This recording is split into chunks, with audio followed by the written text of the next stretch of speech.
വെള്ളയപ്പം പാലപ്പം ഒന്നും ഉണ്ടാക്കിയിട്ട് ശരിയാവണില്ല എന്ന് പറയുന്നവരിതാ ഇതുപോലെ ഉണ്ടാക്കി നോക്കിക്കോ. ഇപ്പോൾ നമുക്ക് റംളാനൊക്കെ അല്ലേ, എളുപ്പമാണ് കേട്ടോ. ഒരു 2-3 മണിക്കൂർ നേരം ഇതുപോലെ നിങ്ങളൊന്ന് കുഴച്ച് വെച്ചിട്ടുണ്ടെങ്കിൽ നമുക്ക് എളുപ്പമാണ്. എല്ലാ ദിവസവും നമുക്ക് മാവൊന്നും കുഴച്ച് വയ്ക്കുവാൻ നിൽക്കണ്ട. ഒരു ഏകദേശം ഒരു 3-4 ദിവസം ഈ മാവ് ഇരുന്നാലും കേട് വരത്തില്ല കേട്ടോ.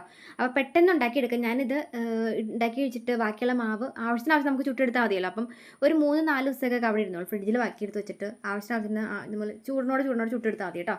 ഉണ്ടാക്കുന്നത് കാണിച്ചിട്ട് അപ്പോൾ ഉണ്ടാക്കിക്കോ. എല്ലാവർക്കും ശരിയായി കിട്ടും. അപ്പോൾ ഇതുപോലെ തേങ്ങ ഇപ്പോൾ ഈ പെട്ടെന്ന് നമുക്ക് തേങ്ങ ചിരവി ഇടുക്കൽ പാടുള്ളവർ അതായത് ഇതുപോലെ ജസ്റ്റ് ഒന്ന് കത്തി വെച്ചൊന്ന് കുത്തി എടുത്തിട്ട് മിക്സിയുടെ ചാറിലൊക്കെ കറക്കി എടുക്കുവാണെങ്കിൽ തേങ്ങ ചിരണ്ടാനായിട്ട് പോകാൻ വേണ്ട കേട്ടോ.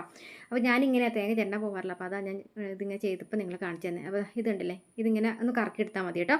ഇനി നമുക്കിത് മിക്സിയുടെ ചാറിലേക്ക്, വലിയ മിക്സിയുടെ ചാറിലേക്ക് ഒന്ന് ഇട്ട് കറക്കി കൊടുക്കാനുണ്ട്. അപ്പം കുറച്ച് വെള്ളം എടുത്ത് ഒഴിച്ചിട്ട് ഇതാ ഞാനിപ്പം വലിയ മിക്സിയുടെ ജാറിലേക്ക് എടുത്ത് അപ്പത്തിന് കുഴച്ച് വെക്കാനായിട്ട് ഒഴിക്കുന്നുണ്ട് കേട്ടോ. അത് കപ്പിയാച്ചൊന്നും വേണ്ട കേട്ടോ, നമുക്ക് സിമ്പിളായിട്ട് കുഴച്ച് വെച്ച് ഉണ്ടാക്കിയെടുക്കാം. അപ്പോൾ ഇത് കണ്ടില്ലേ, ഇത് ഈസ്റ്റാണ് കേട്ടോ. ഈസ്റ്റ് എന്ന് പറയുമ്പോൾ കുഞ്ഞ് കുഞ്ഞ് തരി തരി പോലത്തെ ഈസ്റ്റ് ഇല്ലേ, ഈ ഡ്രൈ ഈസ്റ്റ് ഞാൻ കാണിച്ചു തരാം കേട്ടോ. ഇതൊരു 1/2 സ്പൂൺ 3/4 സ്പൂണോളം ഇട്ട് കൊടുക്കാം കേട്ടോ. ഇതാണ് കേട്ടോ ഡ്രൈ ഈസ്റ്റ്. ഈ ചിലർ കുപ്പിയിൽ ഇങ്ങനെ കിട്ടുന്നതുണ്ട്. അപ്പം പഴയതൊക്കെ വീട്ടിലിരിപ്പുണ്ടെങ്കിൽ അതെടുക്കരുത്, കാരണം പൊന്തി വരത്തില്ല. അപ്പം നല്ല പുതിയ ഈസ്റ്റ് നിങ്ങൾ ബേക്കറി ഷോപ്പിൽ നിന്ന് വാങ്ങിച്ചോ കേട്ടോ. ഡ്രൈ ഈസ്റ്റ് നോക്കി വാങ്ങണേ. ഇനി 2 തവി ചോറ് കേട്ടോ.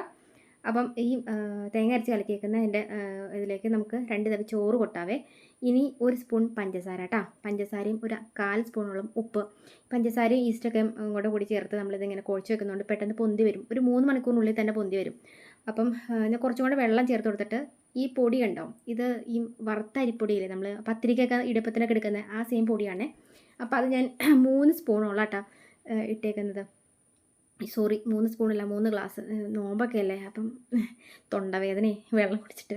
അപ്പോൾ ഇത് 3 കപ്പിൽ വറുത്ത അരിപ്പൊടി ഇട്ടിട്ടുണ്ട് കേട്ടോ. കുറച്ചും കൂടെ വെള്ളം ചേർത്തിട്ട് ഇതുപോലെ തവി വെച്ചിട്ടൊന്ന് കുത്തി കൊടുക്കുന്നുണ്ട്. അപ്പം നമ്മൾ ഈ വെള്ളം ഒഴിച്ചിട്ട് അതിൻ്റെ മുകളിലേക്കാണ് നമ്മൾ പൊടി ഇടുന്നതെങ്കിൽ കട്ട കുത്താതിരിക്കും കേട്ടോ. അപ്പോൾ ഇതുപോലെ ജസ്റ്റ് ഒന്ന് അടപ്പ് വെച്ച് അടച്ചിട്ട് ശരിക്കും ഒന്ന് കറക്കി എടുക്കണം കേട്ടോ.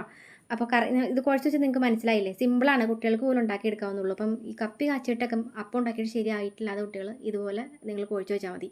അപ്പം നിങ്ങൾ വാങ്ങുന്ന ഡ്രൈ ഈസ്റ്റ് നല്ല ഈസ്റ്റ് ആണെങ്കിൽ, ഇപ്പം ഞാൻ കാണിച്ചു തന്ന ഈസ്റ്റില്ലേ, ആ ഈസ്റ്റാണ് നിങ്ങൾ വാങ്ങുന്നതെങ്കിൽ പെട്ടെന്ന് പൊന്തി വരും കേട്ടോ.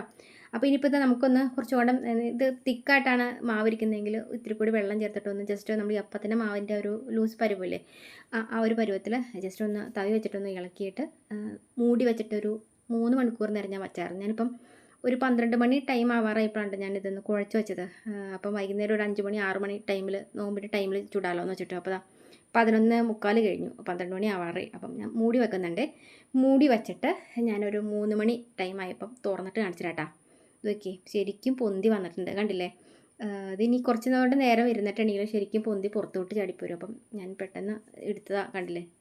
ഏകദേശം 3:10 ആവണുള്ളൂ. അപ്പം പെട്ടെന്നൊരു 3 മണിക്കൂറും കൊണ്ടൊക്കെ പൊന്തി കിട്ടും. 2 മണിക്കൂറും കൊണ്ട് പൊന്തി വരും. അപ്പം ഞാൻ ഇപ്പോൾ ഒരു ടൈമൊക്കെ ആകുമ്പോൾ ചൂടാലോ എന്ന് വെച്ചിട്ട് ഈ നേരത്താട്ടോ ഒന്ന് തുറന്നത്. അപ്പോൾ ഞാനിപ്പം ഇത് മൊത്തത്തിൽ നമുക്കെടുത്ത് ഉണ്ടാക്കണ്ടെങ്കിൽ ഉണ്ടാക്കണ്ട, ബാക്കി എടുത്ത് ഫ്രിഡ്ജിലേക്ക് വെച്ചിട്ട് ആവശ്യത്തിന് ഉണ്ടാക്കിയാൽ മതി. ഉപ്പിട്ട് കൊടുത്തിട്ട് വെള്ളം ചേർക്കണം എന്നുണ്ടെങ്കിൽ വെള്ളം ചേർക്കാൻ ഇതുപോലെ ഒന്ന് കുഴച്ചെടുത്തിട്ട് മൊത്തം ഉണ്ടാക്കണ്ടെങ്കിൽ ഞാനിപ്പോൾ ഇതുപോലത്തെ ഒരു ചെറിയൊരു ടിന്നോ ബോക്സിലോ നമുക്ക് മാവെടുത്ത് ഒഴിച്ചിട്ട് മാറ്റി ഫ്രിഡ്ജിലേക്ക് നിങ്ങളത് എടുത്ത് വെച്ചോട്ടോ. അപ്പം മൊത്തം ഉണ്ടാക്കണ്ടെങ്കിൽ ഇത്രയും മതി, നമുക്ക് ആവശ്യത്തിന് ചുട്ടെടുത്താൽ മതി. അപ്പം ഇന്ന് ചുടണില്ലെങ്കിൽ അങ്ങനെ വെച്ചാൽ മതി. അപ്പം നാളെ നമ്മൾ എടുക്കുവാണെങ്കിൽ ഇച്ചിരി തണുപ്പൊക്കെ ഒന്ന് ആറിയതിന് ശേഷം എടുത്തത് ഇതുപോലെ പാലപ്പച്ചട്ടിയിലേക്ക് ചൂടുവാണെങ്കിൽ പാലപ്പാക്കി എടുക്കാം. അതല്ല നമ്മൾ സാധാ പരന്ന അപ്പച്ചട്ടിയില്ലേ, അപ്പച്ചട്ടിയിലേക്കാണ് ചുട്ടെടുക്കുന്നതെങ്കിൽ നല്ല വെള്ളപ്പം പോലെ കിട്ടും. അപ്പോൾ ഇതിനകത്ത് ഇങ്ങനെ പാലപ്പായി കിട്ടും കേട്ടോ. അപ്പോൾ ഇങ്ങനെ ചുട്ട് എടുക്കുവാണെങ്കിൽ നമുക്ക് കാസറോളിലേക്ക് ഇട്ട് അടച്ചു വെക്കുവാണെങ്കിൽ നോമ്പ് തുറക്കുന്ന ടൈമൊക്കെ ആകുമ്പോൾ നല്ല ചൂടിനപ്പം കിട്ടും കേട്ടോ.